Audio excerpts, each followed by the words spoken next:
तो आप मुझे छुड़ा लो, लेकिन मुझे इसका भी ध्यान रखना पड़ेगा कि ऐसी हुक्का ललकार या किधर भी कूद करें, ये तो बच्चे हैं, गर्मी ज्यादा है, आपका जो टारगेट सीधा पुलिस होती है, पुलिस को देखते हुए पीछे भागते हो, फिर तरह सांड लाल रुमाल को देख कर भागता है, उसी तरह आप पुलिस के पीछे भागते।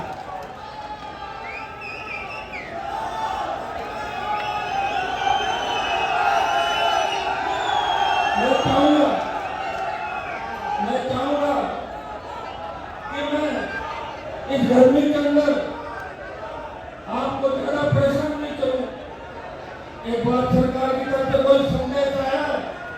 तो बात करनी चाहिए नहीं करनी चाहिए, बताओ। तो कभी करेंगे, कौन मना करें, और एक बार होगा आपको घरना लेने को, लेकिन आज क्योंकि आज गर्मी ज्यादा है और हमारी छोटी बहनें बेटियां महिलाएं भी बड़ी तादाद में लड़ रही है, तो सुनिए अपने सत्ता में जब आएंगे, जब हमारी रैली में 30 से 40% महिलाएं छात्राएं दिखेगी, उसे आज से शुरुआत हो, अपना आप करिए और आक्रोश करिए। महिलाओं का ये भी झांसी की रानी बन चाहिए, सारी छोटे भाई भगत सिंह है, झांसी की रानी बन गए। जो सरकार का संदेश है, सरकार ये कह रही है कि वे एक बार हमसे बात करो, भजनलाल जी कह रहे हैं कि आपका झगड़ा मन से हो सकता है, लेकिन आपका मुद्दा तो ऐसा ही भक्ति और ये दोनों मामले हैं, तो सरकार से मैं बात करूँ नहीं करूँ, बात क्या करूँ, मैं तो यूं बुला दूंगा। तो 2-3 लोग को सरकार के बड़े लोग हैं तो अपने क्या दिक्कत है कि कई बार अपने लोग अपने सामने खड़े दिखते हैं, उनका ध्यान अपने को रखना पड़ेगा। अपनी छोटी सी गलती की वजह से अपना आदमी का नुकसान हुआ, इस बात का मैंने ज्यादा ध्यान रखा 2023 में, इसलिए मेरे दुश्मन ज्यादा हो गया। अगर मैं किसी को 18 में मार लेता, किसी को 23 में मार लेता, तो वो बयान वीर आज मेरे खिलाफ बयान नहीं करते। मैं कहना नहीं चाहता भाइयों, कांग्रेस ने भी मेरी पीठ पर छुरा घोंपा, एलाइज कर रही थी, करते करते बाढ़ में लोग मरगला के लेके और नाको में छटाई में डाल दिया था, और जो उनकी मजबूरी थी, जो कैंडिडेट बीजेपी कर रही थी, उससे व्यक्तिगत दुश्मन थी कांग्रेस, मेरा कांग्रेस में नहीं होता, मुझे लड़ना पड़ता सड़क, और मैं लड़ता क्योंकि मुझे हरा देते ना पक्का नुकसान। हाँ 4 लाख वोट आ जाते, 50 से 1000 आ जाते,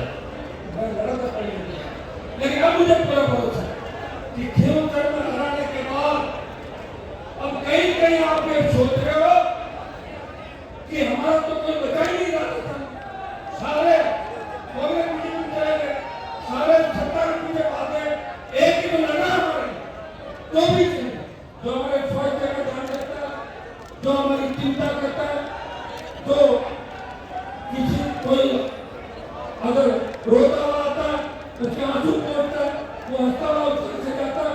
एक ही व्यक्ति है जो मेरे ताकत नहीं है। और आज मुझे इस रैली का तो आक्रोश करने नाम है ही, लेकिन आपको इतनी तादाद में देख के जो मेरा आक्रोश इस राजस्थान के लोगों को था, राजस्थान के नौजवान कब सत्ता पे कब्जा करेगा, कब बदलाव लाएगा, जो मैं भाषण बोल देता हूँ, आज मुझे पूरा भरोसा आपने दिला दिया कि मेरी एक आवाज, और अगर मैं साधन लगा दूं तो 20 लाख आ जाएगा। मेरी एक आवाज से बिना साधन अब मुझे भरोसा हो गया कि मैं जेल भी चला गया तो आप मुझे छुड़ा लो।